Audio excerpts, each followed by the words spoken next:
Hi there, welcome to Floating in Dreams. This is my palettes revisited for September.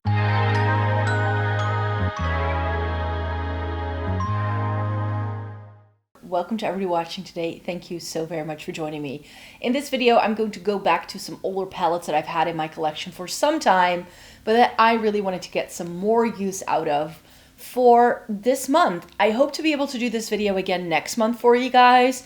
But I have quite a few new in-bits that I just want to get to because if I leave it too long, it's no longer going to be relevant. So I have 7 palettes selected for October, which is perhaps a bit much. I'm not gonna lie. I'm not sure if I'm going to be able to make that work, but I will be selecting a couple of new products, especially for October again, because it's fall and I was feeling all the fall vibes. And because I knew I would probably be doing the looks for these palettes towards the end of the month, I had selected some of my other all-time favorite fall color stories. So let me just get to these 5 palettes that I had selected for myself in September and let you know my thoughts. Is there anything here that I would stop using or anything like that? So let me get to it. So first things first, the look that is on my eyes today. Oh, I forgot to take pictures. I was filming a video where this look goes on for the other channels. So on Wednesday, you will see how I put this look together, but I did it using the Sultry from ABH. This is not the Sultry though. If you know anything about my makeup collection, then you know. I actually made a color story myself into ABH palettes with some of my older ABH color stories. So this has Modern Renaissance shades in. This is from the Prism. This is the actual shade that was in that spot. So this is Rose Quartz from the Sultry. And then some other bits and bobs that are sprinkled in here. So what I ended up doing is using this lighter matte in the crease. I used rose quartz all over my lid. I love that. I used to love rose gold on myself so much. So this is very much like a throwback to 2016 me. This is what I would wear all the time. And then I ended up using the shade that's right next to that on the lower lash line. And I just used this in the inner corner. And I think I used this deeper brown here to use as a bit of liner. So I just did the steps as I normally do. This palette is incredibly messy because what I found out as I was putting this back together is that the ABH pans are in perfect squares. So they're actually just slightly a rectangle, but you can't really see if you take the pan out that it's not a rectangle. So some of these are squashed in here perhaps a little bit too much. And that's why I think I keep getting eyeshadow dust everywhere. But none of them have cracked so far, so I'm happy with that. But this is just a perfect fall color story, and I wanted to do something a little bit more warm tone again. So this is very successful. I do think, though, that a lot of my ABH palettes are getting to that point where they are just getting too old.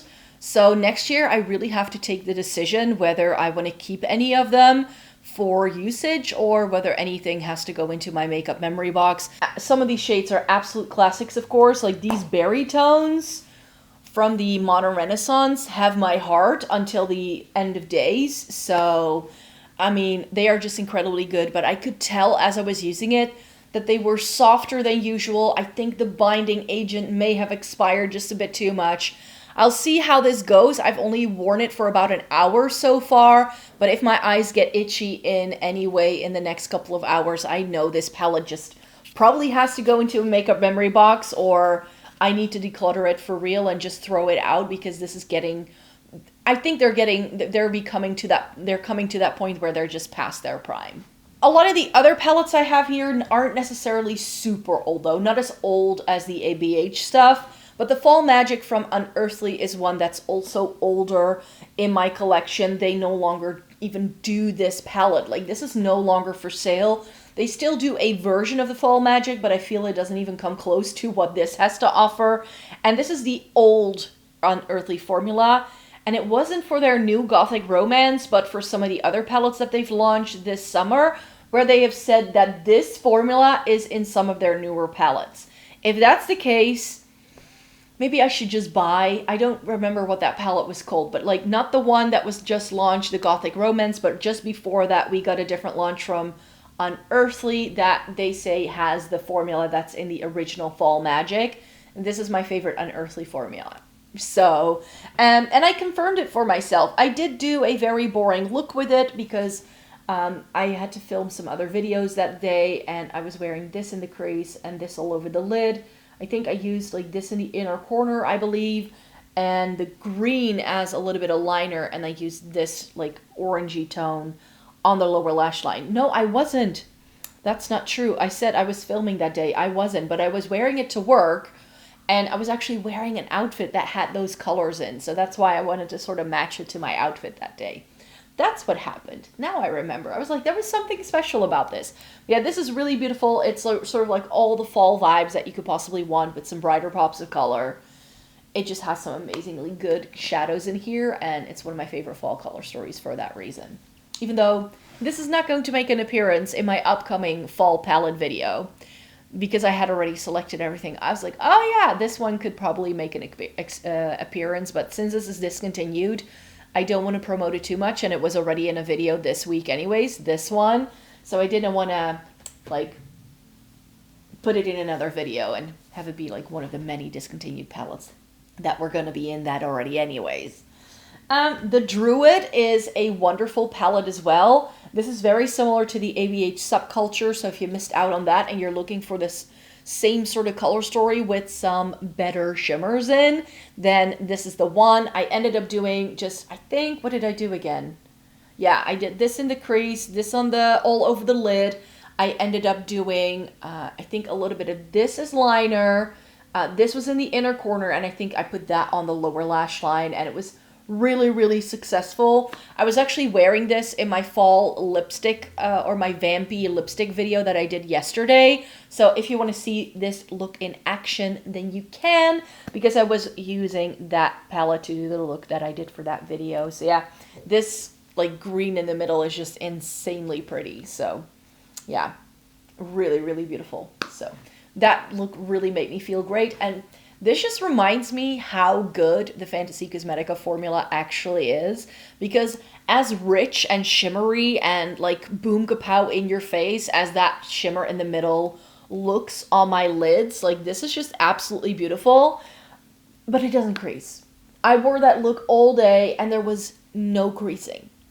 Whereas with so many indie brands, things always end up creasing because I have hooded deep set eyes. So this one was very successful, and I really enjoy the Fantasy Cosmetica formula for sure. Another Fantasy Cosmetica palette that I had selected for this month is the Enchanted Autumn. This is beautiful as well. I love the color story.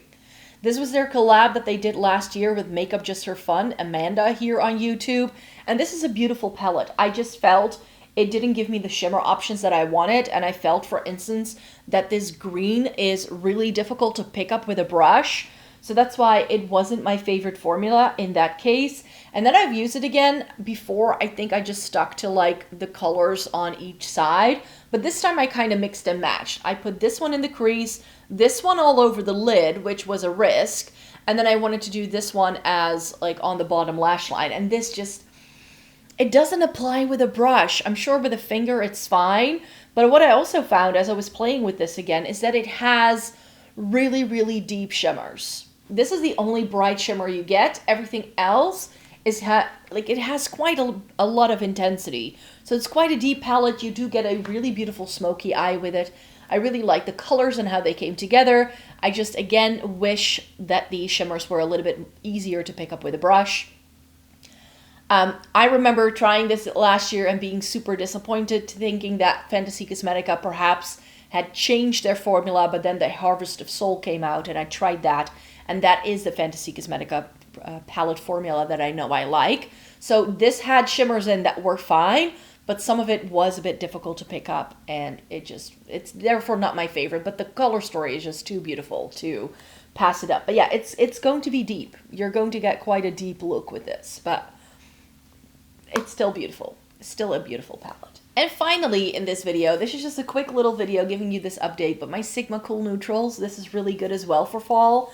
I ended up doing quite a neutral look. I had a graduation ceremony that day, so I knew I wanted to whip out a red lip, so I didn't want to go too intense with the eyeshadow, and I struggled finding shades in here that were going to be pretty natural, but I ended up putting this in the crease, this one all over the lid. I used this one as liner, and I think I did this one on the lower lash line or something like that.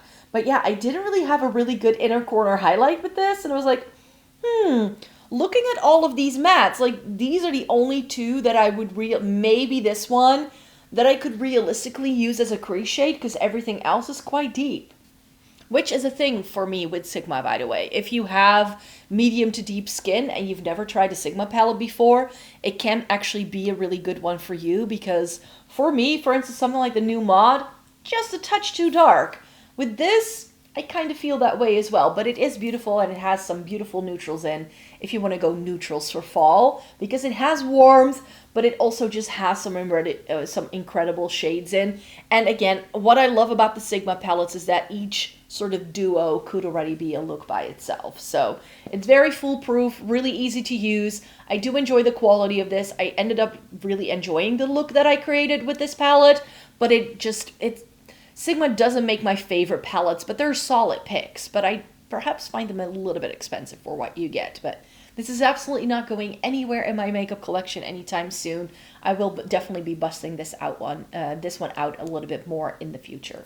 Another very successful palettes revisited, I find. I definitely confirmed for myself what I like and don't like about some of these palettes.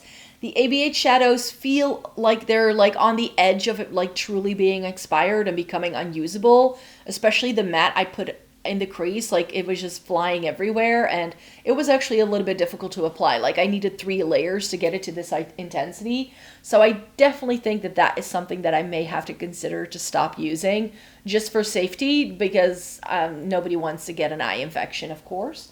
But the other 4 palettes were just absolutely fine. I did go for pretty neutral looks, even though there were more interesting shades in the palettes, perhaps.